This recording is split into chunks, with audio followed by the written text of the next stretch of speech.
Muy buenos días, bienvenidos a nuestro tercer webinar del año.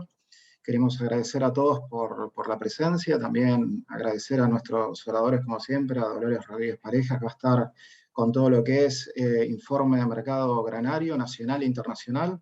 También a Francisco Gismondi, de la consultora Empiria, que nos va a informar todo lo que es financiero también de Argentina y del mundo. Y Agustín Marcos, siempre enriqueciéndonos con technicals y también con estrategias con respecto a Matt Barrofex, y yo les voy a dar una pequeña columna de lo que son fertilizantes.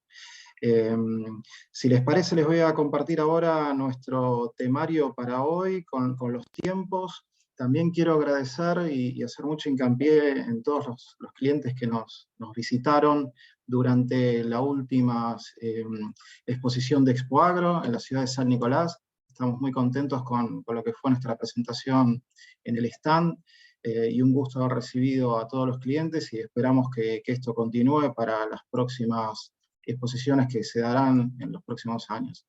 Empezamos con Francisco Gismondi, que nos va a empezar a comentar un poco todo lo que es el panorama nacional e internacional. Bienvenido, Francisco. Hola, buenos días a todos. Voy a compartir algunos gráficos para ilustrar lo que venía para contarles.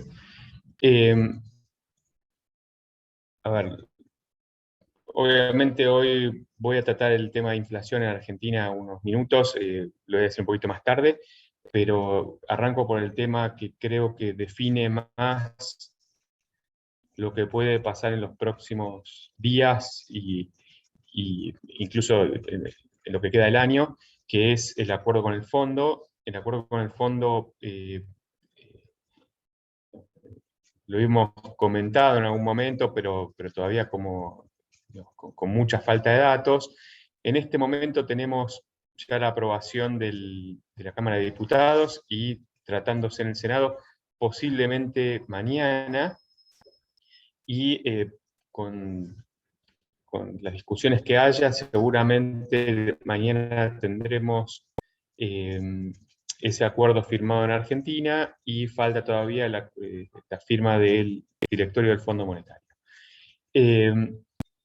Así todo lo que vemos, como ya habrán escuchado muchas veces, es un acuerdo muy light.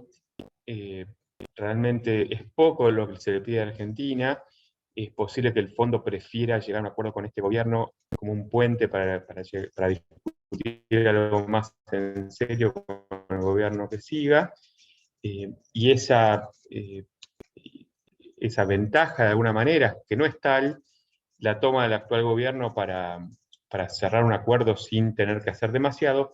Y así todo tenemos peleas bastante fuertes en la coalición gobernante por llegar a un acuerdo con el Fondo Monetario, que implica, obviamente, tener Argentina con tanto déficit fiscal, con problemas,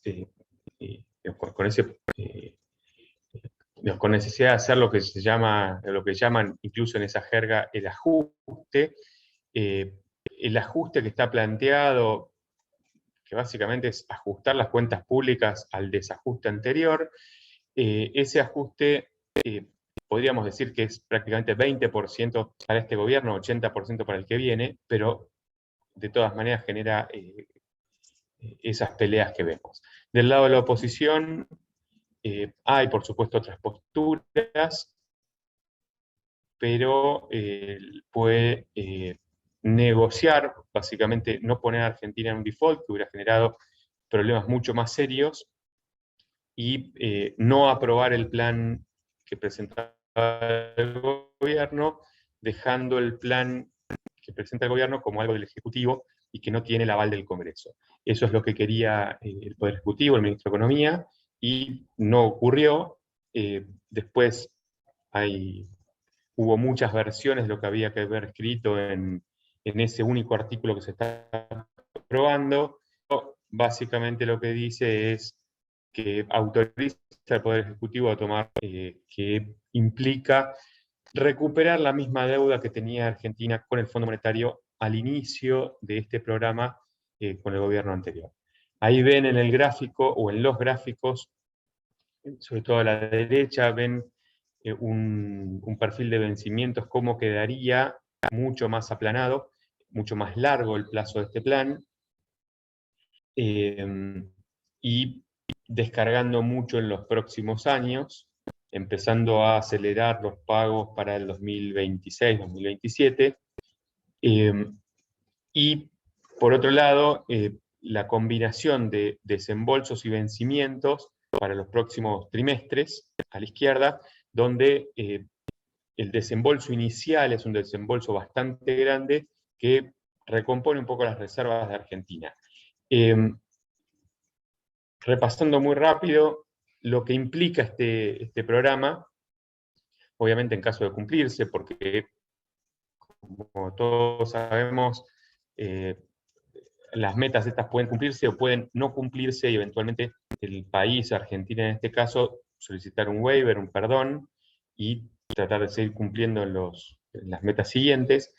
La meta fiscal es bastante desafiante, si bien parece poco, decir, bueno, el año pasado teníamos 3% de déficit, este año solo 2,5%, y el que viene solo 1,9%, estamos hablando de déficit primario. Si Argentina no hacía nada, es decir, no subía tarifas, no hacía nuevamente o no ponía nuevamente un impuesto a la riqueza, cosa que todavía no hay, y no tenía las utilidades del Banco Central y otras cosas que hubo en el 2021, si no pasa nada nuevo, con la inercia solamente el déficit primario de este año hubiera sido 4,4. Es decir, que lo que hay que achicar en ese gasto o aumentar en los ingresos implica un esfuerzo fiscal de 1,9 del producto, prácticamente 2 puntos del producto. Y los candidatos a hacer ese recorte de gastos o aumento de impuestos están en esta tabla a la derecha, donde obviamente si el país creciera, ahí hay una recomposición de ese, o una baja de ese déficit. Las jubilaciones, no por la jubilación en sí, sino porque si la inflación va más rápido que el salario y que la recaudación impositiva, y, digamos, la cuestión que está en la fórmula, que digamos, eso digamos, como tiene un rezago, sobre todo en el tema de los salarios, ese rezago genera que si la inflación está creciendo, las jubilaciones bajan en términos reales, y cuando la inflación empieza a bajar, cosa que no vemos en el horizonte cercano, las jubilaciones suben. Entonces este año vemos una compresión de esas jubilaciones en términos reales, y eso sería un ajuste también para el bolsillo de los jubilados. Después el gasto de capital, lo que pueden gastar en obra pública, obviamente los subsidios, lo que se está discutiendo ahora, el problema es que los subsidios, el arco se corrió por el precio de los combustibles, entonces aumentando incluso 60% las tarifas, los subsidios aumentarían en términos del producto. Y así siguiendo transferencias a provincias, empresas públicas, otros candidatos a hacer ese ajuste. Del lado monetario, la propuesta de Argentina al fondo, en principio aceptada por el staff del fondo y pronto por el director del fondo, es que en este año solamente haya un financiamiento al tesoro monetario, es decir, imprimiendo pesos del 1%, en 2023 del 0,6% y en 2024 del 0%. Esto es también incluso más desafiante, hasta como ponemos ahí, voluntarista, porque el año pasado hubo una emisión para financiar el tesoro de 3,8% del producto, entonces 1% parece muy poco. La capacidad que tiene el Banco Central para, digamos, con la actual carta orgánica, y que es difícil que se cambie, sería 1,3%, pero básicamente esta meta tan exigente el fondo la pone para si Argentina no consigue financiar el déficit, es decir, si esto no alcanza, el déficit primario tendría que ser menor. ese es el objetivo. Obviamente Argentina después, si no consigue otro tipo de financiamiento, con organismos o con el sector privado local, tratará de emitir más y eventualmente podrá incumplir esta meta. Esta meta muy posiblemente se incumpla. Ahora voy a hacer un comentario general sobre las metas, pero ya luce bastante más desafiante que lo que puede ser lo fiscal. Ahora vuelvo a esto, pues el tema de la inflación, y creo que hoy merece un capítulo aparte. Pero la tercera meta relevante es la de las reservas, y obviamente las reservas vienen con ayuda del fondo, es decir, con desembolsos del fondo, también con una presunción de que Argentina va a recibir mucha plata de otros organismos, al punto es suficientemente grande la meta, es decir, lo que tolera que Argentina use de crecimiento de reservas contra organismos está limitado, está topeado en esa meta, pero para poder lograr la meta de reservas, Argentina tendría que empezar a comprar reservas de las que ingresan por el comercio exterior. Si vemos la historia reciente durante todo este gobierno, el saldo comercial son unos 27.500 millones de dólares positivo, y las reservas netas cayeron 12.000 millones de dólares. Es decir, hay una brecha entre lo que ingresó y lo que quedó en las reservas netas de 40.000 millones de dólares que en el lenguaje del actual gobierno se fugaron o se fueron a otro lado, cosa que obviamente discutimos algunas veces que eso no es estrictamente fuga, pero con eso se pagaron otras deudas, con eso se hicieron un montón de otras cosas, pero en ese lenguaje hay una brecha entre estos dos números de unos 40.000 millones. Si vamos a la historia reciente, en 2021 tenemos una salida de reservas netas fuera de lo que tiene que ver con el Fondo Monetario o otros organismos, que fue negativo, hubo salida de reservas. Lo que se necesita para cumplir esta meta o estas metas es que este año se revierta eso, haya ingreso de reservas netas bastante chico, porque el resto lo aportan el fondo y los organismos. Entonces, de todas maneras, esta reversión implica que cambie lo que estamos viendo.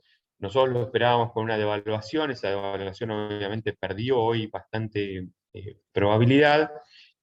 Lo que empieza a hacer el gobierno para poder cumplir con esta meta es más de lo mismo, es decir, arrastrar los pies con la devaluación, aunque algo lo aceleraron, y apretar el cepo. Habrán notado que para importaciones, incluso de las que llamaban automáticas, de licencias automáticas, se pusieron más restricciones para comprar dólares.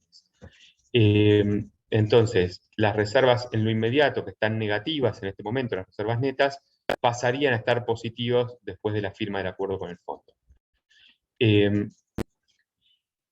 Y obviamente acá hay números que involucran al sector agropecuario, que tiene que ver con que parte de las buenas noticias vienen del lado de los precios, que ya venían subiendo muy fuerte antes de la guerra, y con la guerra de Rusia invadiendo Ucrania tenemos precios mucho mayores. Haciendo un ejercicio de las estimaciones actuales de cosecha en cantidades con los precios actuales de los granos, veríamos que lejos de bajar como esperábamos hace un tiempo, la cosecha valorizada aumentaría, y entonces ahí también hay un poco más de margen para esa meta de reservas que,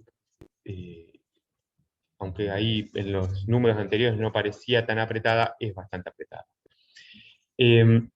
Entonces, ¿qué es lo que pasa con este acuerdo con el fondo? Me parece que es relevante que lo pongamos sobre la mesa, porque es de las cosas más importantes que están pasando, que pueden empezar a cambiar un poco el escenario. Es que Muy posiblemente este acuerdo finalmente se firme, si no es esta semana, será la semana que viene. Si el fondo no se reúne el lunes, se reunirá más adelante. Plata para pagar el vencimiento del martes hay, y eventualmente si se demorara un poco no cambia mucho. Obviamente sí cambia mucho si finalmente no se llega a un acuerdo. Pero en los escenarios que hoy manejamos, que es que más tarde o más temprano esto termina llegándose a un acuerdo, es un acuerdo que no cambia mucho el escenario, que no alcanza para que Argentina empiece a mejorar sus números económicos significativamente, pero sí alcanza para generar ese puente de finalización del mandato del actual gobierno sin una explosión económica. Obviamente, explosión económica en términos de lo que conocemos en Argentina, porque para cualquier otro país lo que estamos viviendo ya es algo, es una crisis, pero en Argentina esto que estamos viendo pareciera que no fuera una crisis. Y muy posiblemente este acuerdo, que no es tan exigente para el actual gobierno, pero que como vimos tampoco es fácil de cumplir, no se cumpla en muchas de sus metas, y lo único que esperamos que el fondo termine haciendo si no se cumplen las metas es que evalúe la buena voluntad del gobierno argentino por cumplirlas. Es decir, si Argentina hace los esfuerzos necesarios, sube las tarifas, empieza a emitir menos para financiar el tesoro, trata de financiar el déficit con otras fuentes de financiamiento, y finalmente no cumple alguna de las metas, le va a pedir que corrija algo, le va a pedir bueno, que siga haciendo esfuerzos, eso es lo que hablamos de buena voluntad, pero no va a hacer caer el programa, porque hacer caer el programa implica no hacer desembolsos, y si no hace desembolsos, Argentina no tiene para pagar la deuda, con lo cual entraría en default. Entonces, y cuanto más cerca estemos de las próximas elecciones y más cerca estemos de que cambie el gobierno, es muy posible que el fondo tenga menos posibilidades de presionar tanto a Argentina como para que caiga en default.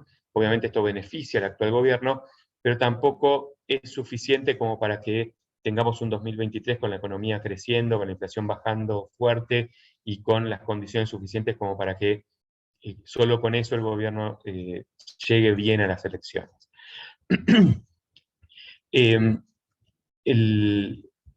Y también, para decir la otra parte, o la parte positiva, con este programa, con el fondo, incluso si no se cumplen todas sus metas, ese pequeño esfuerzo, o gran esfuerzo, depende del lado de donde lo miremos, que tiene que hacer el actual gobierno para cumplir o para mostrar esa buena voluntad, dejaría algunas de las variables económicas un poco mejor para el que le siga. Es decir, el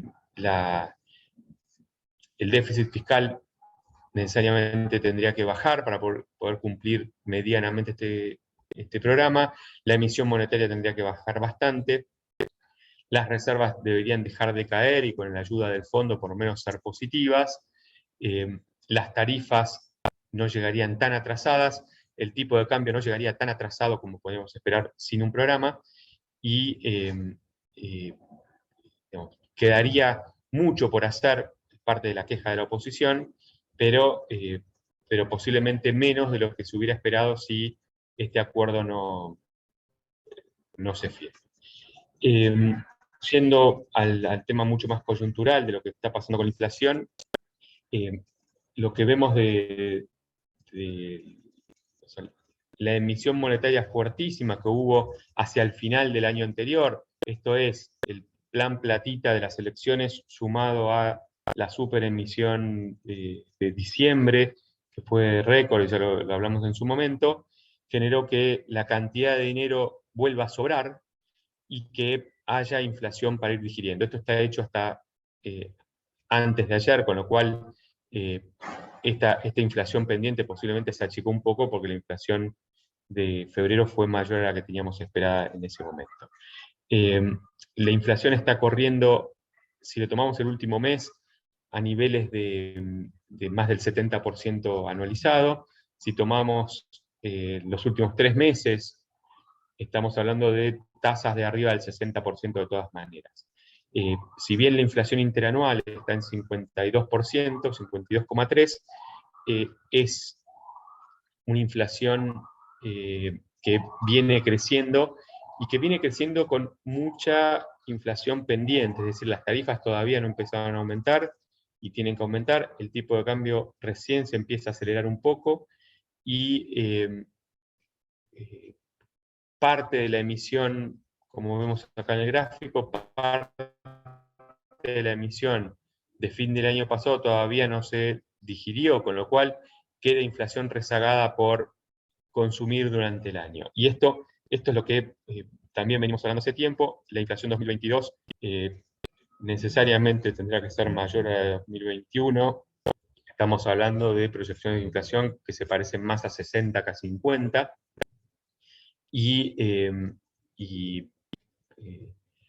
Los datos que vienen saliendo nos vienen sorprendiendo. Los datos que nosotros tenemos de relevamiento propio para el mes de marzo vienen nuevamente a niveles de por lo menos el 4,5%. Entonces, son inflaciones mensuales que son de Latinoamérica, en este caso incluso mayor que Venezuela, y es una inflación realmente invivible. Y lamentablemente los comentarios de ayer, de que el viernes comienza una guerra contra la inflación, seguido de un comentario que dice vamos a ir a fondo con los especuladores. Bueno, si el problema de la inflación son los especuladores, digamos, ya sabemos el tipo de medidas que pueden tomar, y son medidas que no ayudan en lo más mínimo a controlar el real problema que tiene la inflación.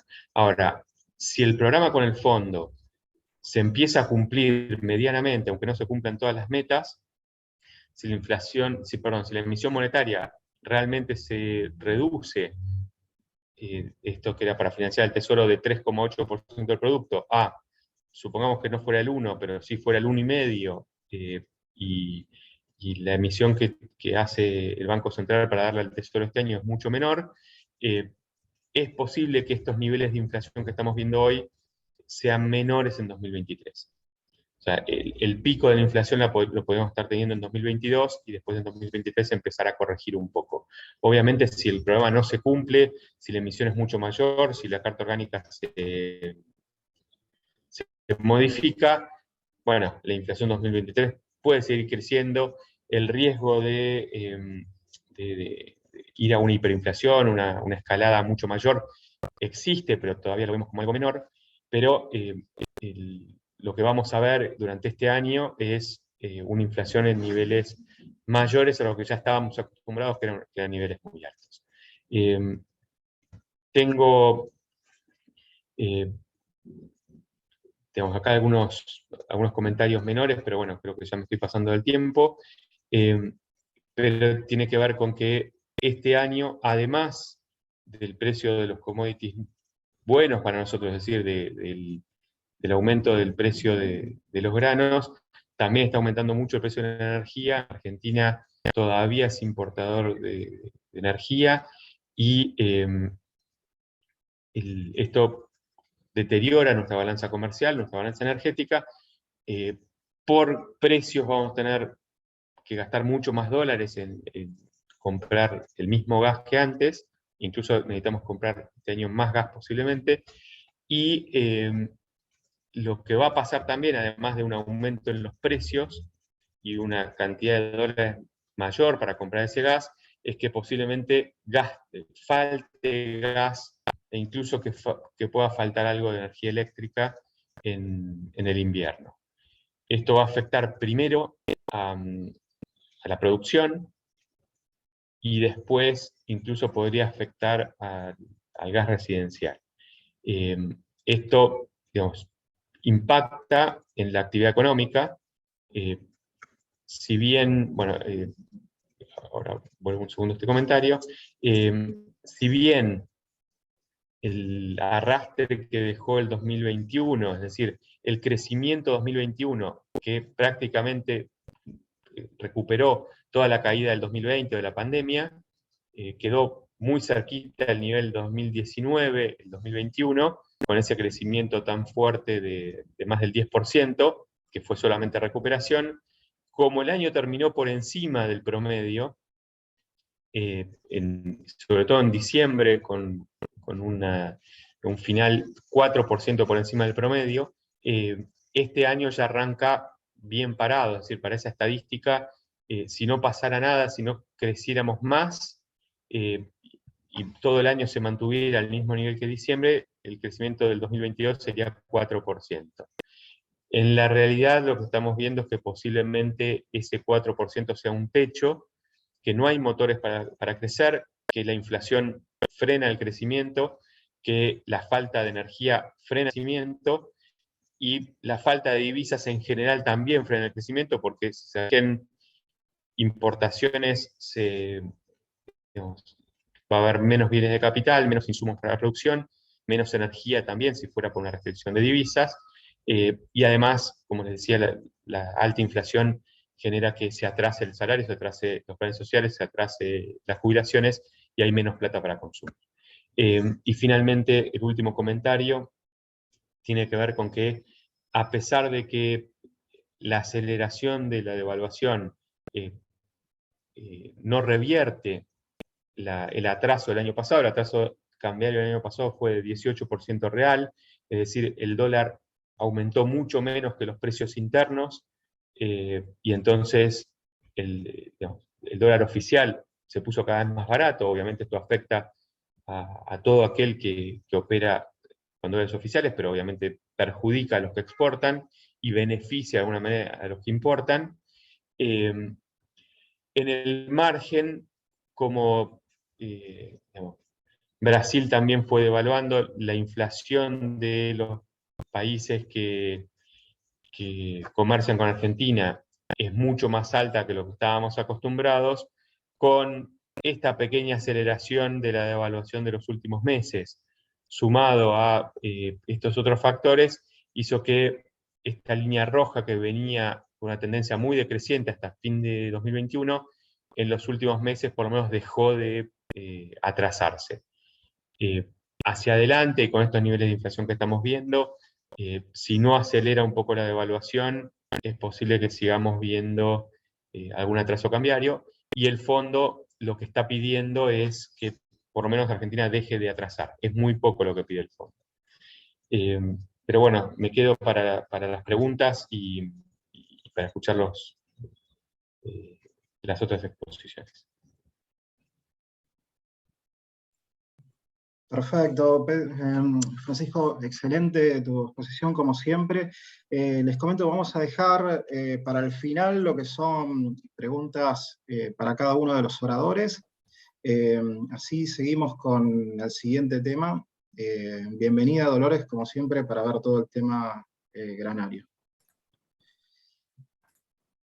Bueno, buenos días para todos. Vamos a tratar de leer este mercado o este año tan complejo que nos toca vivir después de una pandemia, una guerra donde están presentes dos productores claves en lo que es energía, fertilizantes y granos, alimentos. Hoy ya había noticias de que esta escalada de los cereales obviamente estaban ya arrastrando al precio del arroz también.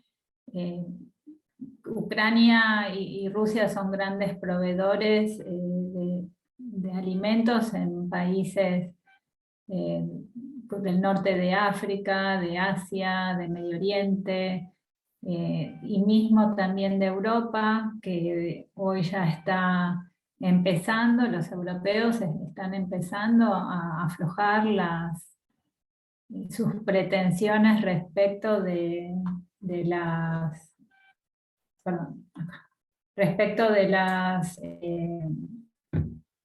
variedades de cultivos, o sea, respecto a la biotecnología y demás restricciones que ellos siempre imponen en las compras, ¿no? En las importaciones.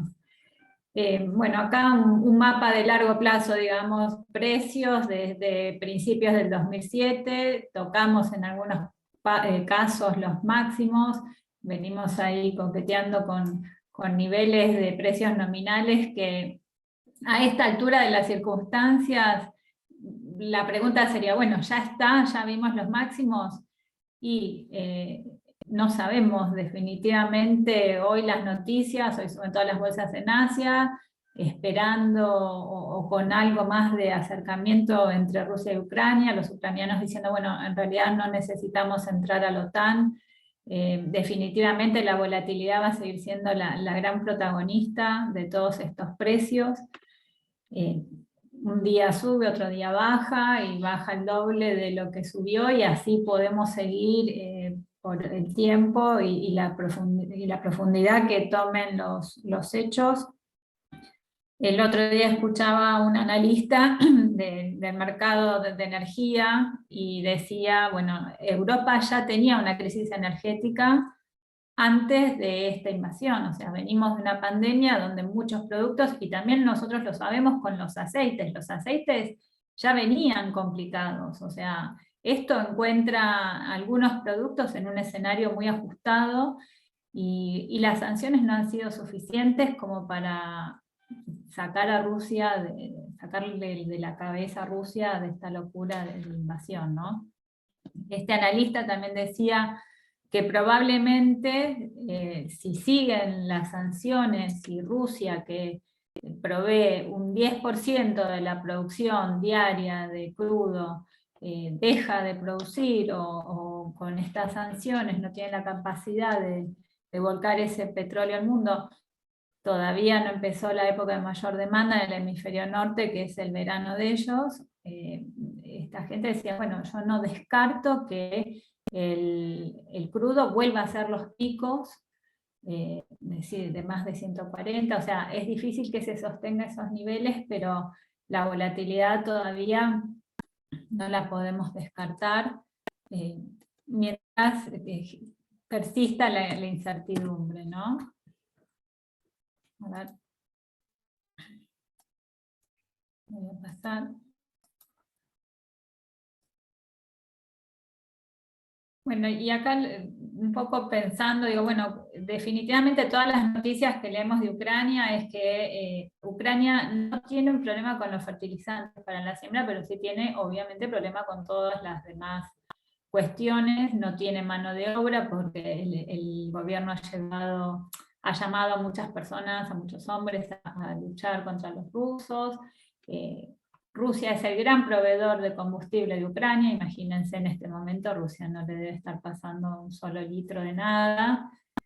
Y bueno, y después todo lo que es la invasión territorial, y un poco para ponernos en tema, también creo que lo más alcista no es lo que pueda cosechar o no, lo que tiene sembrado, que en su mayoría creo que lo va a poder hacer por una cuestión de necesidad, sino las hectáreas de cultivos de primavera, que son casi 8 millones, 7,7, el equivalente que sembró el año pasado, que vamos a pensar cómo está compuesto eso, y bueno, en su mayoría creo que es un 90% es trigo lo que Ucrania siembra, o sea, va a tener un impacto mayor a todas las demás cuestiones en lo que es el mercado que propiamente nos interesa a nosotros. Vamos a ver, yo les quería compartir, bueno, esta es la invasión, donde están metidos los rusos, donde ya dominan, y las líneas, la zona sombreada, es donde todavía no tienen control, pero sí han avanzado, o sea, donde se puede complicar más. Y yo digo, bueno, ¿cómo se distribuye el área de siembra en Ucrania? Entonces tenemos el girasol, bueno, el girasol es el principal complicado. Acá estos estados del oeste del este de Ucrania, los que están más cercanos a Rusia, es la zona con mayor área de siembra, después estos estados centrales. Lo cierto es que Ucrania representa el 47% de las exportaciones mundiales de girasol y el 58% de los pellets de girasol, con casi 15 millones de toneladas. Algunos hablan que difícilmente llegue a 11 millones de toneladas, o sea, también esta incertidumbre nos ofrece o nos sigue proporcionando pisos más altos. Después veía las principales zonas de trigo forman como una B en lo que es el área de siembra en Ucrania. Obviamente estas regiones del oeste es lo más complicado, quizás acá en el este le vaya mejor, no sabemos, no tengo bien en claro cuánto es de primavera y cuánto es de invierno, pero sí un poco lo que es la distribución y dónde se puede complicar. Otra cosa que leía, bueno, Ucrania, si el año pasado produjo 26 y muchos hablan de que podría llegar a caer con lo que no se siembre de trigo de primavera y demás, con una producción de 10 millones, si ellos se consumen, perdón, de 16 millones y ellos se consumen 10 millones, va a quedar nada más que 6 para exportar al mundo. Lo que es el maíz está recontra el horno, no sé si se acuerdan, el slide que vimos hace 2 minutos de la invasión, toda esta zona es la más comprometida, donde hay más invasión rusa, o sea, esto si no se libera creo que es difícil que se llegue a sembrar. También el consumo doméstico de Ucrania son cerca de 10 millones, o sea, ellos exportan más o menos 30 y pico de millones de toneladas, tenían un número muy parecido al nuestro, en algunos momentos han exportado un poco más, pero bueno, ese es el número que Ucrania dejaría fuera del mercado mundial. Otro producto, la cebada. La cebada, Ucrania representa el 17% de las exportaciones del mundo, con 4 millones de toneladas. Nosotros estamos ahí, o sea, sería un impacto también muy fuerte si Ucrania queda fuera. Quizás acá también tiene una gran producción de cultivos de primavera, así que bueno, es un poco lo quería poner en números y en regiones, cuál es el impacto real. Obviamente es un impacto recontra fuerte. En balances que Luzda viene haciendo malabarismos, que se acuerdan que nosotros veníamos, bueno, que la producción, la charla anterior mía fue, bueno, ¿cuánto tiene que descontar el UFDA a los números que hoy tiene del balance de oferta y demanda mundial, tomando en cuenta lo que están diciendo los privados? Y bueno, volvemos, el UFDA sigue siendo el UFDA y va descontando de a poquito, y en un escenario de tanta incertidumbre le sacó algo de potencial exportación de la campaña vieja, pero todavía no están estos datos del 2022. Así que bueno, quiero ver cómo hacen para acomodarlo, y encontró una manera elegante de no volverse explosivo, que es reduciendo la demanda de China, por ejemplo, en el caso de la soja. La demanda de maíz y trigo no está reducida, no la redujo en los últimos reportes, pero sí la de soja.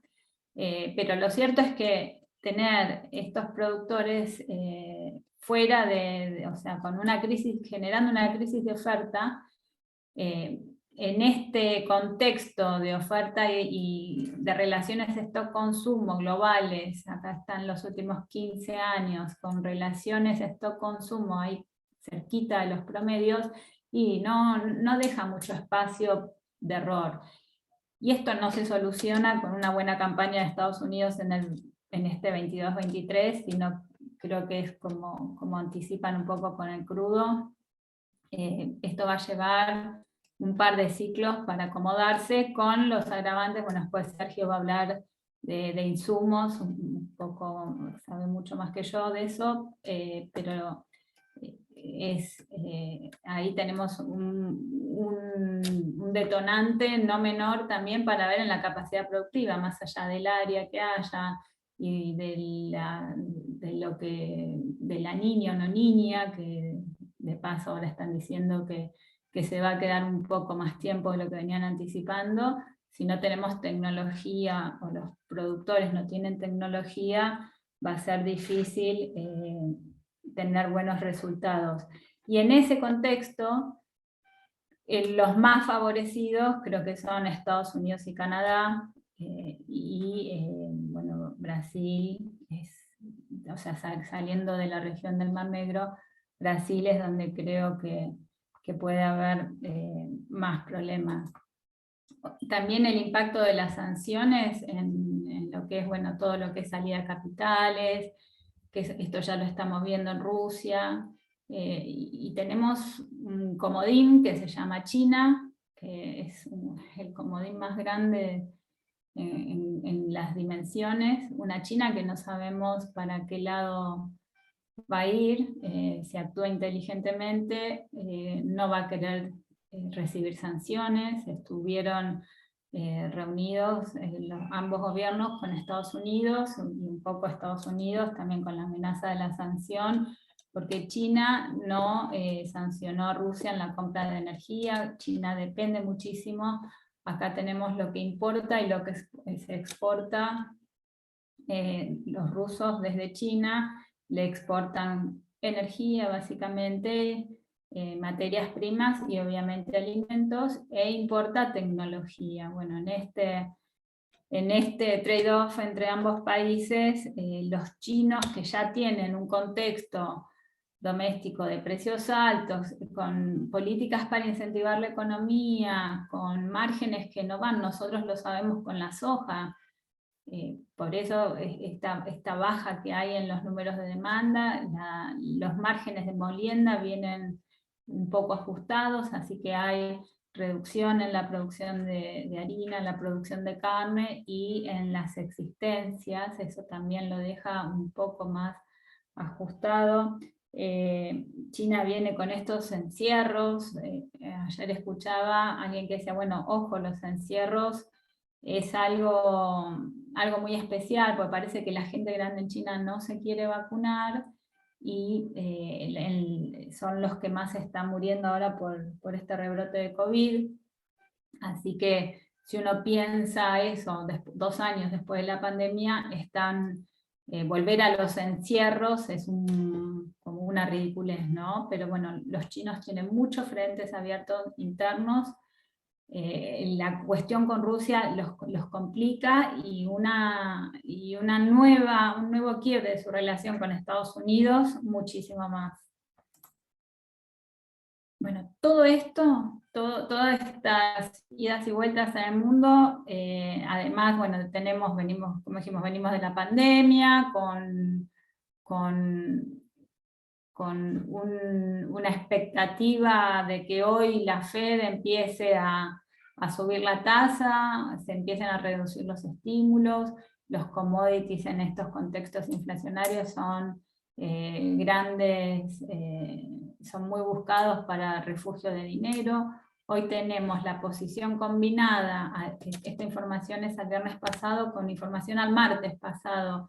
La posición combinada larga de los managed money entre trigo, maíz y soja está al máximo para esta altura del año desde el 2008 hasta ahora, con sojas comprado en 23 millones, maíz en 47. El maíz no ha parado de aflojar el ritmo de compra, si bien algunos lo ven como un seguidor del trigo. Principalmente el maíz ha mantenido un fortísimo interés en captar el dinero. Y ahora vamos a lo que se viene ya estamos a mediados de marzo. El 31 de marzo el USDA va a publicar sus primeros datos de siembra, que es básicamente una encuesta, porque todavía nada, quizás en los estados del sur están empezando a sembrar, pero todavía el corazón del Corn Belt no empezó con los trabajos de siembra. Y acá estuve también repasando a muchos analistas de Estados Unidos, y la conclusión principal es que en los estados centrales la rotación de cultivos, a pesar del aumento del precio de los fertilizantes y demás, va a seguir siendo la que ellos respetan, ¿no? Por rotación, por tema agronómico y demás. Sí compite el área, por ejemplo, el maíz y la soja, contra los otros cultivos, como son colza y trigo de primavera, o algodón en los estados del sur, que tienen también precios extraordinarios, y le pueden llegar a ganar una porción suficiente diaria. Ojo, Estados Unidos, acá marqué respecto de la foto del mes pasado, esta zona mejoró, todo lo que es la frontera con Canadá, pero la seca en estos estados, en Missouri, Nebraska y Iowa, está un poco más extendida, y después toda esta parte de arriba de Illinois también. O sea, Estados Unidos no está mal, pero no está también, está necesitando recuperar un poco la humedad de corto y mediano plazo. Sergio, ¿querés compartir lo de...? Sí, perfecto. Ahora vamos a compartir una pequeña presentación. Vamos a hablar un poquito de lo que son insumos. Vamos a ver un poquito lo que es el panorama mundial con respecto a los diferentes productos. Tenemos que ver un poquito el contexto de lo que está pasando a nivel mundo. El conflicto, como bien decía Dolores, entre Ucrania y Rusia hizo que parte de lo que es el proveedor de energía de Ucrania, que es Rusia, más combinado con lo que es gas para la producción de nitrogenados, eso hizo que tenga un gran impacto no solo en las exportaciones de Ucrania al mundo, sino también en la producción. Eso golpeó mucho a lo que es el resto del mundo. El gran tender indio que suele abastecer, digamos, al resto del mundo todavía está con las compras un poco relegadas. Está teniendo recién distribución para el mes próximo, y también se está viendo una alerta con lo que es Brasil. Recordemos, es interesante que también lo nombró Dolores, lo que ocurre en Brasil. Brasil necesita mucho poder de fertilización. Entonces, estuvo comprando a precios récord en el mundo en la semana pasada, y eso tuvo un gran impacto y sosteniendo valores de mercado internacional. Recordemos que los fertilizantes ya treparon a valores de 4 cifras a fines del año pasado, y estamos teniendo la misma curva de precios, o una curva parecida, con respecto a fin de año pasado, donde vimos valores de $1.200, $1.250. También hay que tener en cuenta que Europa está comprando con lo que es en el norte de África. Eso también está dando algunas opciones de abastecimiento, pero si vemos todo lo que está pasando en el plano local, en el corto plazo son valores muy altos. Y de cierta forma está vinculado con lo que es el conflicto de Rusia y Ucrania. En Argentina todavía no se ven alarmas de desabastecimiento. Las fábricas, digamos, y los importadores están teniendo cierto stock por ahora. Tampoco hubo una gran demanda por los valores que tenían estos insumos, pero sí la semana pasada, por ejemplo, cuando hemos tenido picos de valores de precio de maíz y de soja, parte de los productores se han volcado a querer comprar insumos. Como recomendación, compras largas de fertilizantes, están los valores muy altos, y muy altos por lo que estamos viendo en el presente. Entonces, quizás no sería una estrategia de comprar contra algún canje forward largo, digamos, ¿no? Ese tipo de negocios todavía hay que esperar que el mercado se acomode y tome otros rumbos, digamos. Están muy alarmados hoy todos los mercados internacionales con respecto a fertilizantes.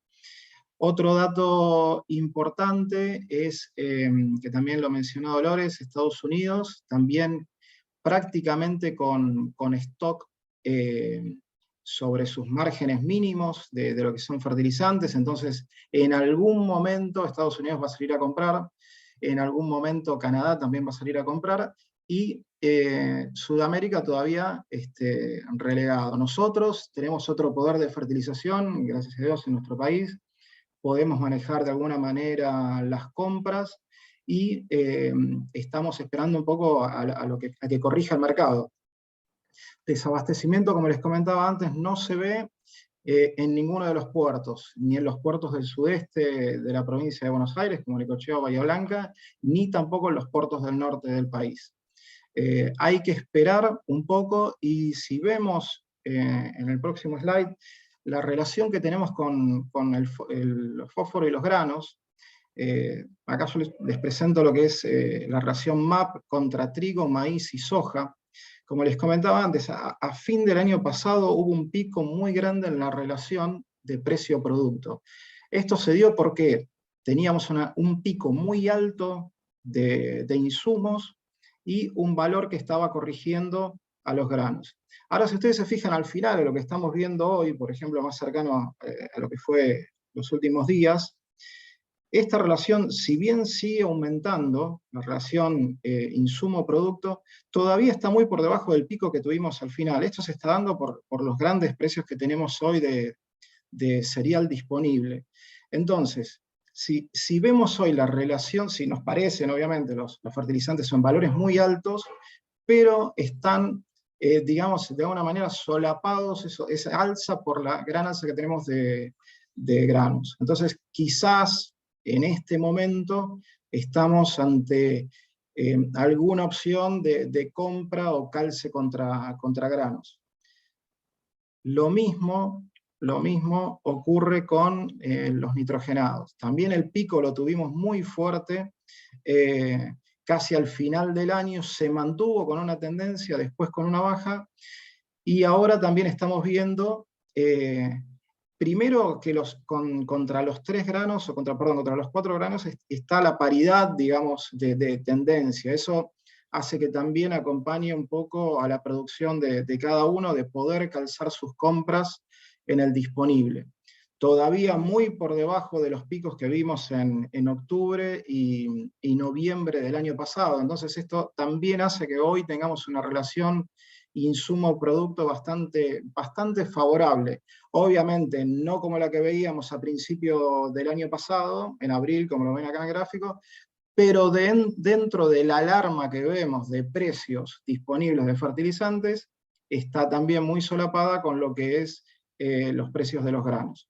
Entonces hay que tener muy en claro el momento de compra. Si uno necesita en forma urgente comprar hoy, quizás es una excelente manera calzar algo con granos, aprovechando esta alza de precios, pero las compras largas quizás esperar un poquito a que el mercado se acomode, ver qué pasa con el conflicto de Rusia, ver qué pasa con el abastecimiento del mundo y demás. Así que si querés, Dolo, podés continuar. Gracias por el espacio. Gracias a vos, y agrego un par de cosas que hablaba con un analista de Brasil y me decía que Brasil tiene que recibir los fertilizantes para el mes de mayo, y que en agosto ya tiene que estar obviamente todo aplicado para la siembra 2022, así que otra duda que tienen es cómo va a estar el tema de los fletes, y eso lo agrego. Se acuerdan que la logística con el tema del COVID a nivel global se había complicado bastante, por todos los cuellos de botellas que se habían armado y los tiempos de la logística, por todo lo que eran las restricciones y demás. Y ahora con el precio del crudo aumentaron obviamente las tarifas de los fletes y aumentaron mucho los precios de los seguros. Así que, bueno, esperemos que eso también se empiece a solucionar, pero hoy hay muchas incertidumbres y no estoy metiendo el tema Argentina y nuestras restricciones a las compras y demás incertidumbre que tenemos en el mercado local. Bueno, vamos a ir grano por grano. Pues ya pasó un buen rato. Vamos a ir grano por grano. Chicago, estas subas hasta ayer, digamos, bueno, nosotros siempre vemos la curva comparado con los últimos 2 meses. El gran sostén de los últimos días siguen siendo los aceites, el aceite de soja, digamos, ahí es como que va en simpatía con todo el tema de la potencial escasez de girasol. Con pases, o sea, con un inverse cada vez más marcado respecto de los futuros diferidos. O sea, si el mundo se normaliza y si Estados Unidos tiene una producción razonable, como está asumiendo hoy el mercado, la soja perdería estos casi son 40, casi $60 para adelante, ¿no? El mercado local, lo que destaco, bueno, mercados trabados, con cierres de registro, buenísimos precios, excelentes, precios históricos, sin pase. O sea, hoy vender noviembre me parece muy poco atractivo, no tenemos ningún tipo de premio, como si teníamos en algún momento para jugar con pases, pero bueno, en esos momentos teníamos menores precios.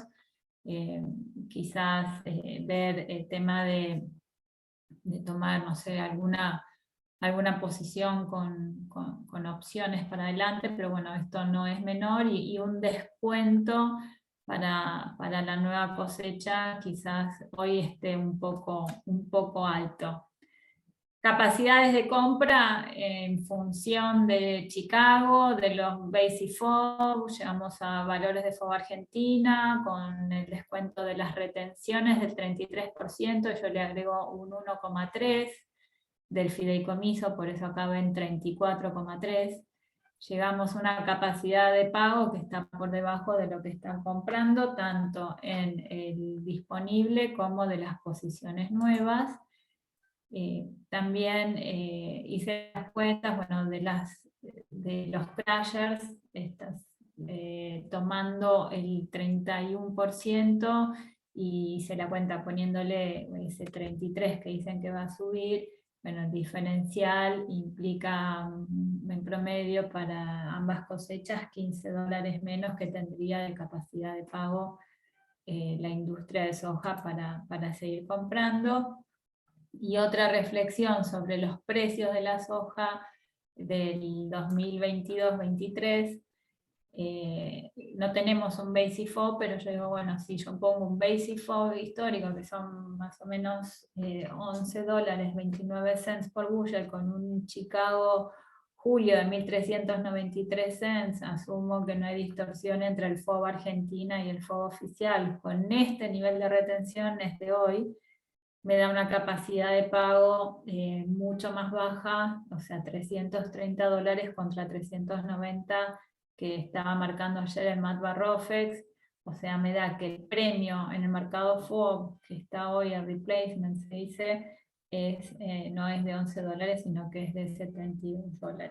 Así que hoy tenemos una soja local muy valorizada respecto de Chicago para el año que viene, con todas las incertidumbres que hay por delante. Bueno, acá ya casi terminando el 2021 de la soja, con un nivel de retención bastante interesante. La venta de la soja nueva también un poco se paró en las últimas semanas. Lo que destaco de las ventas de soja nueva, estos son todos los datos oficiales, es al 2 de marzo, es el alto porcentaje, la mitad de lo vendido de soja nueva está a fijar, a pesar de los precios, y lo que queda, tomando en cuenta, bueno, saco 5 millones de semillas y demás, los datos de compras, de la exportación y los datos de oferta que dice el ministerio, me da que hay 13 millones de toneladas todavía sin vender de la soja. Bueno, y acá, bueno, un cuadrito que venimos compartiendo siempre, un poco pensando en el negocio integrado con todos los instrumentos, mercado de futuro del grano, el tipo de cambio futuro y las tasas de SGR, o sea, llevar para el que quiere tomar algún precio, alguna posición diferida, descontarlo, ese dinero con estas tasas. Y esto que el mes pasado, no sé si se acuerdan, que daba inclusive más alto que el precio disponible de la soja, hoy no está tan bueno. Sin embargo, destaco, para el que tiene algún interés en hacer alguna combinación de todo esto, las tasas en pesos siguen siendo favorables respecto de los niveles de inflación que hay hoy, ¿no? Agus. Buen día, ¿cómo andan? Bueno, vamos a empezar con unos technical de soja y después seguir con las estrategias de soja. Bueno, lo que estamos viendo, esto es un largo plazo, una compresión mensual. la soja continúa una tendencia alcista queriendo quebrar el 1660. En caso de lograr quebrarlo a fin de mes estaría yendo a buscar el 1770 y en caso de no poder lograrlo estaría volviendo a 1540. Si nos acercamos un poquito,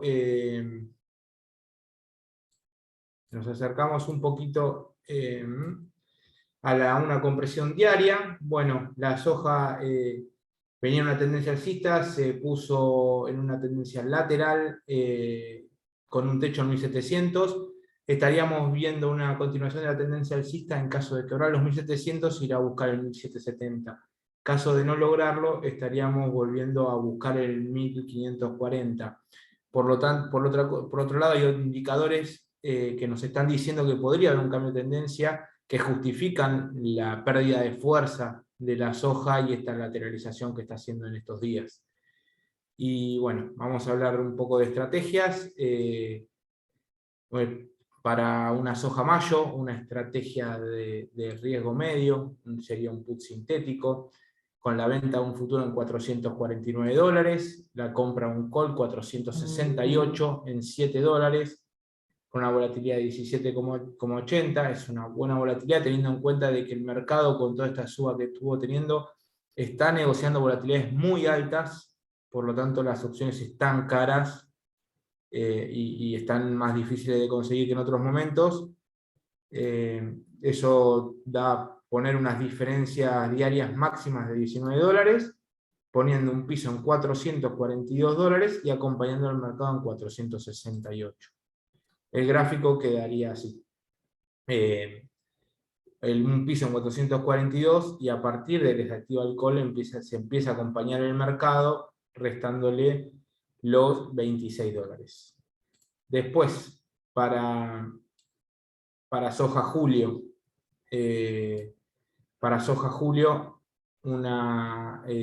teniendo en cuenta las volatilidades altas, planteé un piso techo con un futuro en $450 que estuvo ayer, comprando un put 416 con $10,50 de prima, una volatilidad de 23, lo que decía, la volatilidad de la soja suele estar en 13, 14, 15, 16, hasta 17%.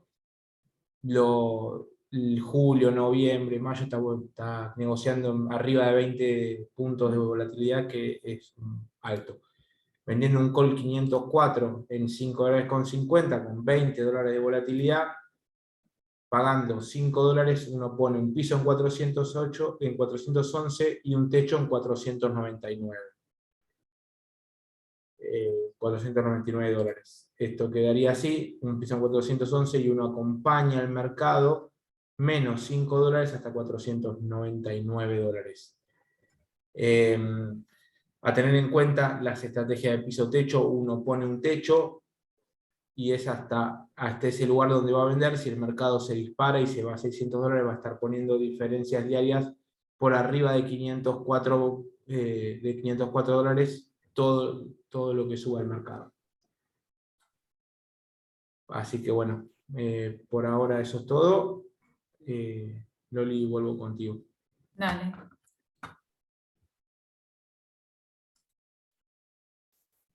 Sí, y volviendo acá a la soja, lo que decíamos, esto vuelvo a algunos slides para atrás, a la curva del MATBA-ROFEX, toda esta curva tan flat, tan plana en estos mercados invertidos. También otra estrategia es que comprarse en noviembre y venderse, o sea, vender un corto y comprar un largo, ¿no? Pensando que se pueda llegar a acomodar. Agrego eso. Y bueno, y el mercado físico de la soja también, con las recientes medidas de cierre de registros y demás, se desacomodó, pero obviamente la oferta del mercado se restringió, así que no le duró mucho tiempo. Acá les quiero compartir, esto es información de color, ¿no? Cómo se vino, esto es las declaraciones mes a mes acumuladas de los aceites. Fíjense cómo venían declarando fuerte, pero en el acumulado, esto es información hasta ayer, bueno, los registros cerraron el viernes, sería hasta el viernes en el caso de la soja, contra el año pasado, o sea, se empezaron a poner nerviosos porque venían acercándose al número del año pasado, pero en aceite de soja no estaba tan picante. Bueno, estas son las declaraciones de harina de soja, que también es como que tienen siempre una explosión un poquito más adelante, y la verdad es una medida muy poco feliz en este momento, y aprovecho el momento de la soja para hacer algunas reflexiones del aceite. Este valor acá, con información de Reuters, hasta el viernes me daba $2.300, y bueno, la pregunta es como todo lo demás, ¿no? ¿Hasta cuándo se sostiene y si podemos ver mayores picos? Y la verdad que con el diario de hoy, con todas las cosas que hay por delante, no descarto nada, pero lo cierto es que todos estos valores de los aceites, ya la palma, como decíamos, venía muy picante, la soja de Argentina, bueno, el aceite de soja de Argentina, el aceite de soja de Brasil, el aceite de girasol de Argentina y el aceite de palma de Malasia. Esos son los 4 aceites que agregué en este gráfico, para que vean, digamos, por qué uno acompaña, cómo se acompañan entre ellos, y un poco el precio local, qué es lo que está copiando. Y acá es fundamental saber qué termina pasando. Volvemos al mapa de siembra diaria de girasol. La verdad que hasta no saber cuánto pueda llegar a sacar Ucrania en girasol, es imposible saber cuál va a ser el precio, ese límite, y a qué nivel de precio la demanda va a empezar a aflojar, y a qué nivel, y qué va a pasar con los otros aceites. O sea, el mundo no se puede, le va a costar mucho digerir otra pérdida productiva como fue el año pasado en Canadá, de la canola. O sea, le tiene que ir bien a todos los demás productores, ¿no? Y no quiero ayudar a nadie, pero cerraron los números de aceite de soja y los números de aceite de girasol, y esto lo pongo como un poco con un poco de temor, ¿no? Porque los números de aceite de girasol que vinieron anotando en los primeros 3 meses del año es casi un 80% de lo que anotaron todo el año pasado. ¿Qué quiero decir con esto? Que en los primeros 3 meses del año se declaraba cerca de un 25% de todo lo que se iba a exportar durante el año, y hoy lo que se declara es un 25%. Argentina exportaría el equivalente a 4,5 millones de toneladas de semillas de girasol en todo el 2022. O sea, supuestamente no tenemos eso. Pero bueno, y acá me da un poquito de temor que esto lo empiecen a monitorear. Así que por momentos digo, bueno, lo que están pagando por el girasol, y la verdad es poco, y a veces digo, no, es un montón, y en Argentina quizás es un flor de precio. Así que esa es la reflexión del girasol. Vamos a pasar al maíz. El maíz más barato hoy es el que está saliendo del norte de Pacific Northwest, se llama PNW, si ven alguna cotización, que es el que sale de la costa oeste de Estados Unidos, principalmente para Asia. Está más o menos $15 más barato que el maíz FOB de Argentina, que obviamente se vienen declarando negocios muy marginales. Brasil todavía no está exportando fuerte. Brasil está con una safrinia que sembró en tiempo y forma, necesita lluvias en algunas regiones, pero no hoy, con el diario de hoy, con la información de hoy, con los datos de siembra y demás, no podríamos esperar la pérdida que tuvieron sí con la soja o que tuvieron el año pasado. Así que bueno, y definitivamente un maíz de $300 acompaña a un trigo tan valorizado en el mercado internacional. Y bueno, un poco viendo a diciembre lo que cae, estos casi $50, que pierde precio a la cosecha de Estados Unidos, ¿no? Toda esta incertidumbre. Y acá tenemos precios históricos, llegamos a los 300 un día de la semana pasada, y el maíz con un mercado físico, volvemos con mayor demanda, con los barcos en el norte, en los puertos del norte de la provincia de Buenos Aires, que es donde más se están cargando, los premios que se mantienen para los puertos del sur, para marzo y abril, o sea, todos los diferenciales por puertos. Bueno, no, creo que eso es lo más importante hoy. Quizás en Rosario, propiamente dicho, no están los mejores precios en este momento.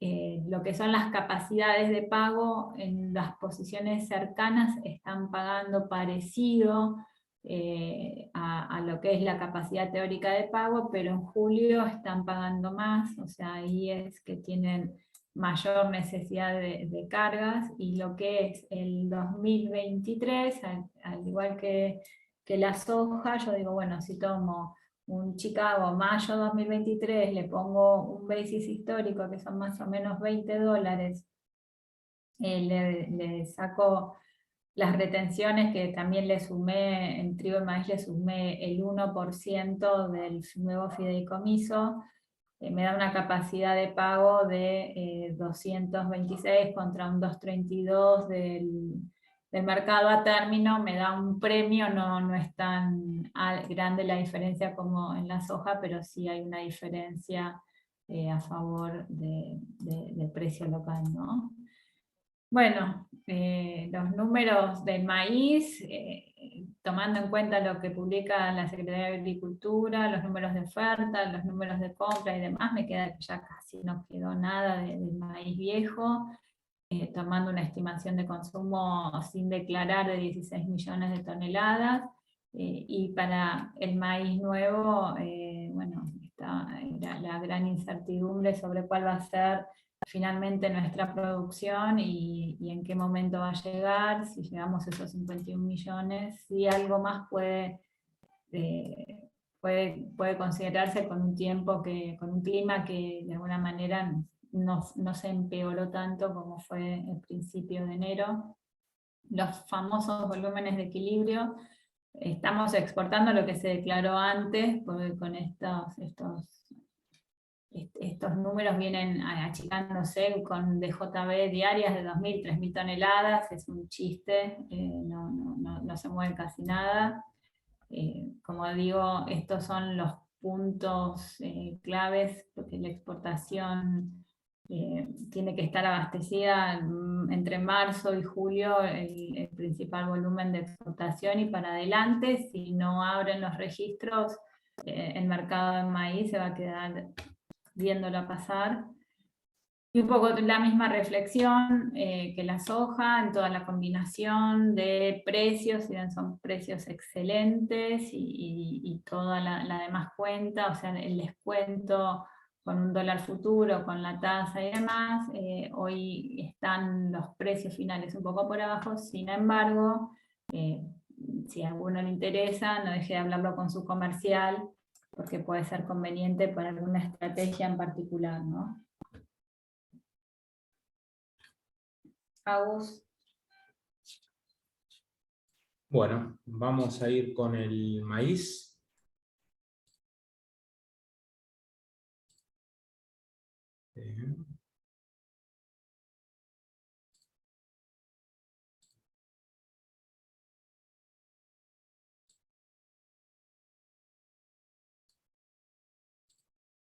Bueno, vamos a mirar unas técnicas para el maíz. Vamos a empezar una compresión mensual en un más largo plazo. Bueno, el maíz sigue en una tendencia alcista, rebotando con un techo de 164 cents, que lo tocó en 2008-2011. De quebrarlo iría a buscar el techo histórico del 2012 en 843, y si no, volvería a buscar valores de 686, 680.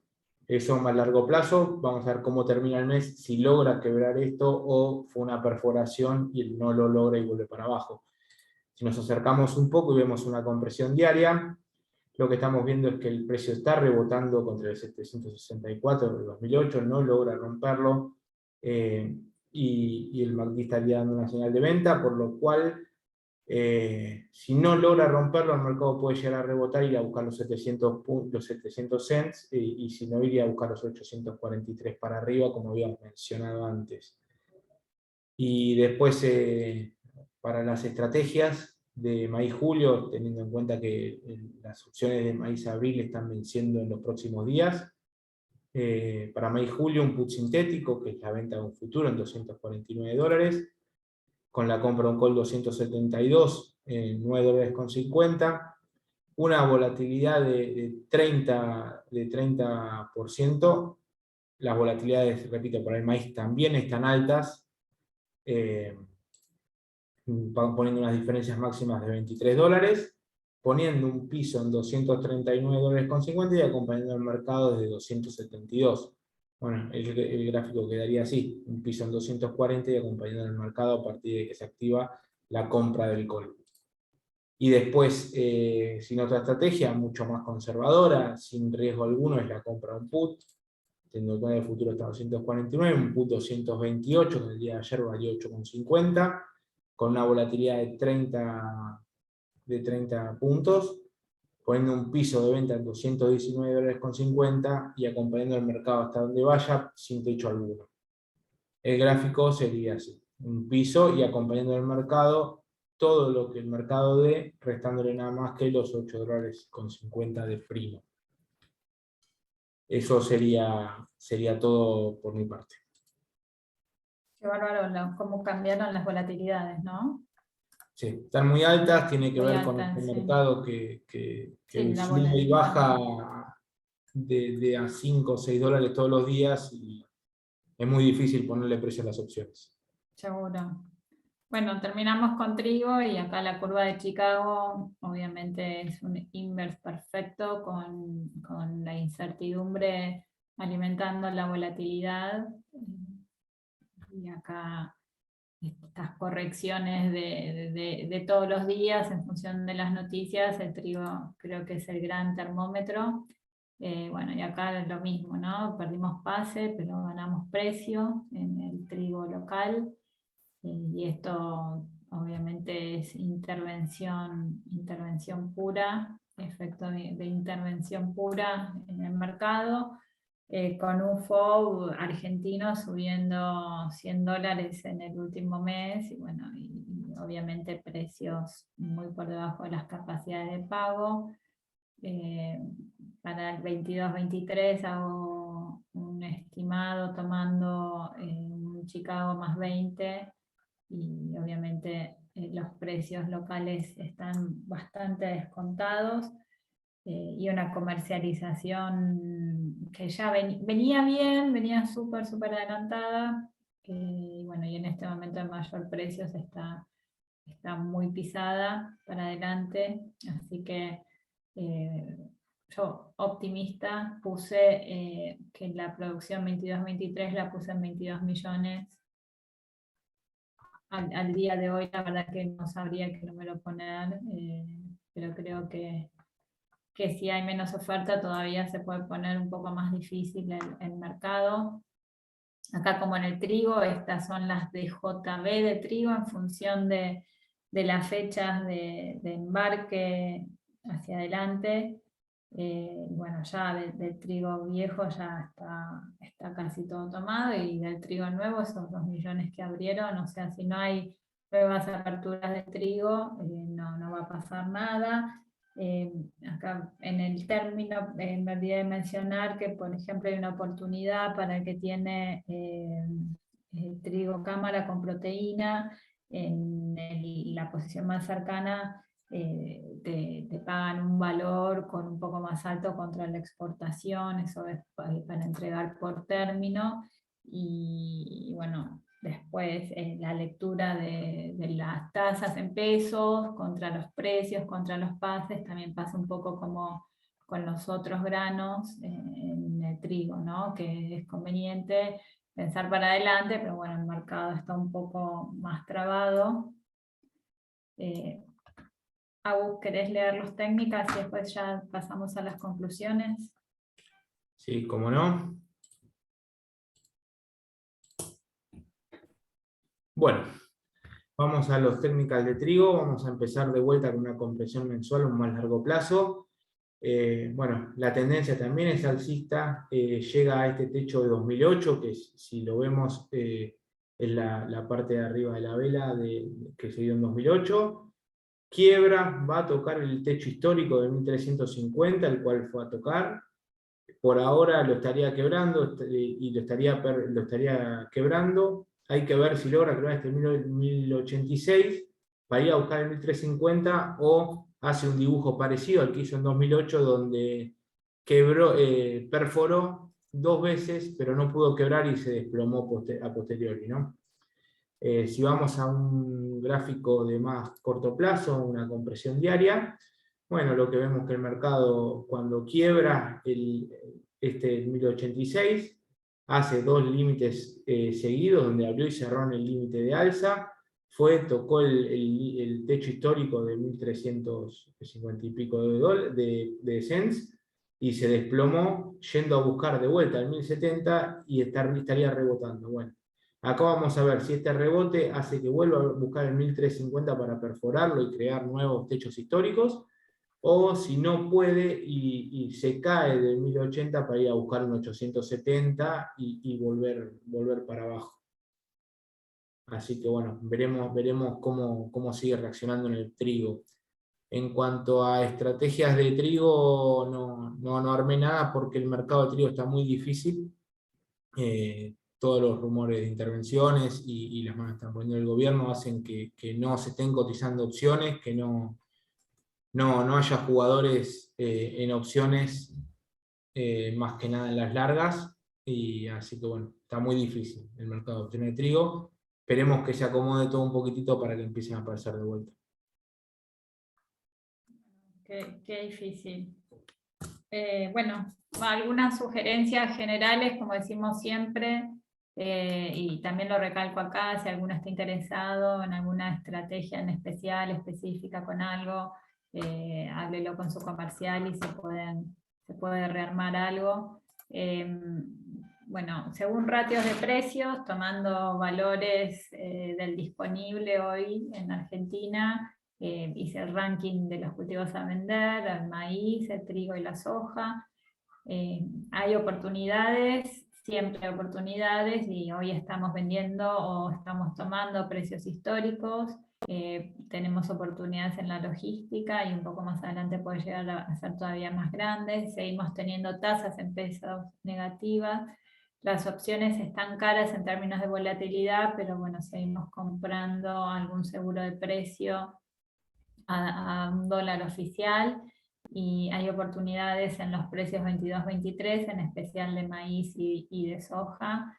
Y bueno, pues todos los riesgos locales e internacionales que fuimos hablando a lo largo de la charla, que nos van a marcar el ritmo de la comercialización, ¿no? Obviamente intervenciones, inflación y devaluación van en contra de todos nuestros intereses, y bueno, hoy atentos con la suba de tasa, el mercado espera un 0,25%, y eso es lo que hoy ya está descontado en los precios. Si la Fed llega a arriesgar una suba mayor, puede llegar a tener alguna salida en las posiciones de los granos, y bueno, y obviamente clave cómo sigue, cómo termina esta guerra en el Mar Negro, ¿no?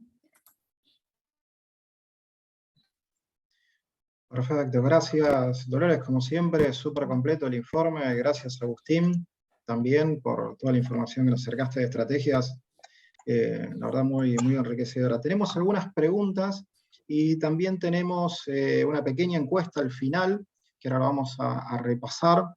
Si les parece, Francisco, tenemos algunas preguntas. Pueden ir dejando también preguntas tanto en el módulo de preguntas y respuestas como también en el chat, si les parece. Tenemos la primera consulta, que es para Francisco, que la hace Santiago del Solar. ¿El crawling peg con infla del 60% puede funcionar o retroalimenta inflación y se escapa de las manos? Sí, a ver, la verdad que el crawling peg en este contexto no es una buena política. Posiblemente retroalimenta un poco la inflación.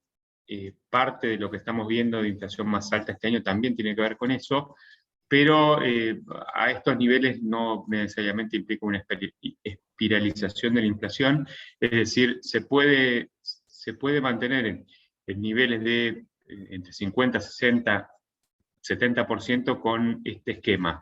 La cuenta hoy daría que para que no se siga atrasando el tipo de cambio, incluso teniendo en cuenta la inflación de nuestros vecinos, o de nuestros socios comerciales, que también está aumentando, pero mucho menos, tendría que ese crawling peg que está más o menos corriendo a un 10 centavos por día, pase a 14 centavos por día. Ya es un aumento relevante que puede generar, obviamente, en los meses siguientes que haya un traslado a precios y entonces nuevamente necesitan aumentar un poco. Es cierto que en este contexto lo que deberían hacer es otra cosa. Nosotros venimos hablando de ese salto discreto en la devaluación, junto con el acuerdo con el fondo, hubiera sido ideal. No parece que fuera lo que vayan a hacer. Entonces, las dos grandes opciones que quedan hoy, y ahora lo vamos a ver pronto qué hace el Banco Central, es que, por lo menos en lo inmediato, es que sigan atrasando el tipo de cambio o que aumenten ese ritmo de devaluación del crawling peg a 14 centavos por día. Ahora lo veremos en los próximos días. Muchas gracias, Francisco, por la respuesta. Tenemos una pregunta más para vos también. Ahora vamos a buscarla.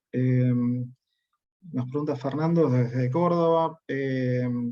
Si ves obligaciones negociables en dólares a 365 días, calculo que deben ser opciones negociables anuales y en dólares.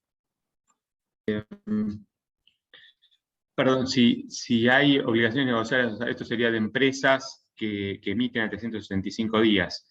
Sí, hay, pero digamos, de verdad que tendría que repasar cuáles hay, pero de todas maneras seguro que los asesores financieros tienen más a mano que yo esas obligaciones negociables. Entiendo que estamos hablando de emisiones privadas, así que tengo algunas en la cabeza, no quiero decir los nombres porque no estoy seguro, tendría que chequear la duration de cada una. Sí, un poco para sumar, te comento que durante la Expo estuvimos viendo algo con los asesores financieros de Alaria. Estaban viendo obligaciones negociables en dólares anualizadas con una tasa bastante interesante. Estaban rondando entre el 5 y el 7% anual, con lo cual da una excelente tasa en dólares para que quiera quedarse refugiado en moneda extranjera. Así que bueno, seguimos con otras consultas más. Esta es para Dolores. También de Fernando. ¿Ves un ajuste a la baja de precios por el lado de la demanda con estos récords? Y debiera racionalizarse un poco la demanda, pero también creo que depende de las medidas de estímulos que sigan tomando cada uno de los países. Por ejemplo, en el caso de Estados Unidos, el otro día hablando con un analista, me decía si Biden tiene tan baja imagen en este momento que todos los programas de digamos, dar efectivo a la gente o dar crédito, o dar compras, como que eso no aflojó, entonces que eso te mantiene también los precios altos y creo que depende básicamente de eso, ¿no? Del poder de compra que sigan teniendo. Pero sin duda los precios son los únicos que pueden corregir a la demanda. Perfecto, hay otra pregunta más de También otra cliente es, ¿harías basis de soja para la cosecha 22-23? Y con la cuenta que hacemos, haría el basis al revés, o sea, estaría más vender acá y comprar Chicago, ¿no? También por el inverso que tienen las curvas. Pero bueno, eso si a alguno le interesa, me avisa o habla con su comercial y lo seguimos. Ahí hay un diferencial más en soja que maíz, ¿no?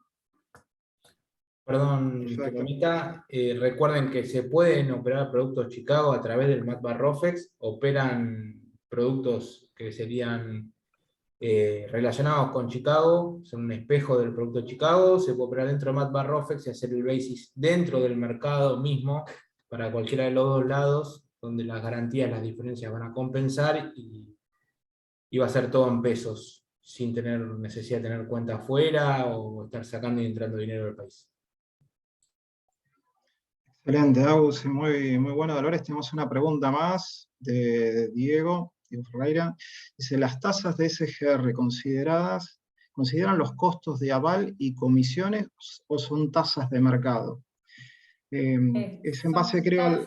Sí, son tasas de mercado, y en la cuenta que pongo en la última columna, cuando con los pesos equivalentes y le descuento las comisiones y demás, pero las tasas son tasas de mercado. En la valorización final está metido todas las comisiones. Perdón, ya no hablo más. Recordemos también que los gastos de operatoria por SGR van contra la toma de tasa de interés, no contra el monto operado, que es normalmente lo que pasa con otras entidades. Entonces, cuando uno negocia un cheque a través de SGR, es importante saber esto y saber que negociándolo a través de la SGR, Argenpymes, del Grupo Laria, tienen esa facilidad de descuento, no es sobre el monto operado. Entonces es un punto muy importante, bueno, después con otros beneficios impositivos de tomarse todo lo que es tasa de interés en el balance, ¿no? Les voy a dejar ahora una pequeña encuesta, si la pueden ir completando, nos ayudaría muchísimo a ir mejorando, qué es lo que queremos a diario de estas charlas que, bueno, fueron creciendo. En algún momento vamos y esperemos que volvamos a la presencialidad. Tenemos ansias todo el equipo de poder recibirlos, conocerlos en persona, a los que se fueron acercando. Bueno, es un gusto muy grande para todos nosotros contar siempre con la presencia de todos ustedes que nos dediquen este tiempo. Y estamos abiertos a cualquier tipo de consulta.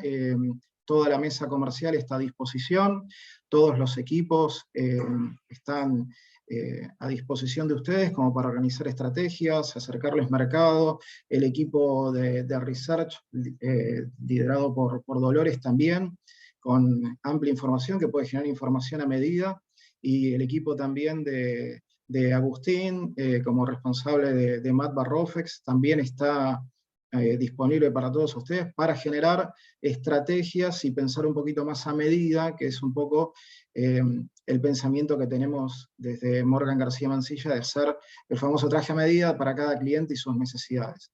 También me pongo a disposición desde el departamento de canjes como para analizar distintas estrategias, ver qué está pasando en el mercado, ver dónde están las bonificaciones. Muchas veces existen bonificaciones tanto por fertilizantes en el canje como también por agroquímicos, eso hay que estar muy atento también.